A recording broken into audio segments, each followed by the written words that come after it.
Hello, Madam Miss Marisa, tama po. Yes po. Okay, go. Kahit Game. Marina lang. How Marie, same as me. Charot. Ano po paggawa natin, Miss Marie? Ano ba yung anti-freeze? Okay. So, more on treatment tayo today. Oo, kasi medyo Medyo dry na siya, no? Sige. Tapos siguro, How about the color? Magkaano na din tayo? yung simple brown ba yun? Like parang ito-tone down natin. Yes Kasi po, medyo brassy na yung hair. kulay. Pero kaka-Brazilian ko lang last April 5 siguro. Last April pa. Apo. So, kamusta naman yung experience mo sa Brazilian? Medyo freeze. Mahirap suklayin. Almost 1 April, month. di ba? Umali-mahal. Mm-mm. Pero kasi siguro 3 months, every 3 months, Nagpapa-treatment ka talaga. treatment. Pero hindi na ako nagpapa-rebond. Rebond. Puro Brazilian, gano'n. Oo, kasi sa hair mo din, medyo may nagpapa-highlights ka data before. So, Pero 3 years ago. 3 years ago. So, pero man, andito pa rin siya.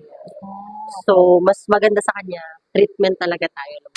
Ibalik natin yung mga nutrients na nawawala sa hair mo, kaya ganito siya ka-dry. So, sa color naman natin, siguro, wag masyadong dark, like parang i-refresh lang natin. Tanggalin lang natin itong pagka-brassy ng color. Okay. Siguro ma-achieve natin like mga ash brown, mga gano'n. Nasa ash tone pa rin siya. Sige. Which Pero is pwedeng maganda. makita. Sige, Okay. pakitaan kita. Sige. And then, magka-cut din ba tayo? Ayoko na sana. Kasi Siguro alataw trim lang sa dulo. sige. Kasi Pwede. yan ang tatanggalin natin later kasi ito yung medyo sasabit eh. Okay po. So, trim ko lang and then naka-layered pa rin tayo. Okay po. Okay, game. Huwag lang masyado mataas ang layer. Sige. Okay. Very soft lang. Okay Para po. tanggalin lang natin itong mga nasa ulo. Taga-Bulacan pa ako. Ay, tama. Diba? Ang layo pa. Sige, game. So, ngayon, may gagawin ka na sa bahay. Sabi gano'n. Binigyan na ng assignment. Okay, go. So, ano masasabi mo sa final touch natin? Maganda. Yeah, very perfect, no? Na-refresh na natin yung kaninang super brassy na color. And to, may pagka-ash brown na siya.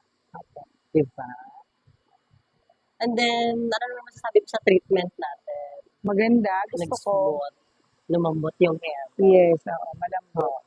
Tapos yung kulot-kulutan natin style lang to ngayon kasi Yes. baka maano tayo. Biglang nakulot yung hair. Kasi may ganap tayo today, di ba? I-celebrate mo yung Mother's Day. Mother's Day. Okay, and then, para ma-maintain mo yung smooth and shiny na hair, kailangan mo siyang alagaan ng product sa bahay. Yun yung Fora natin na product. So, gagawin mo lang yung lahat and then, next visit mo dito, pwede na natin siyang i-balayage or highlight. By August siguro yun. Babalik ako. By August. Yes. Okay, and then no watch ka 2 araw ha. Pahinga mo muna siya. Okay, thank you so much. Thank you po. And sa ulitin. Salamat. Go.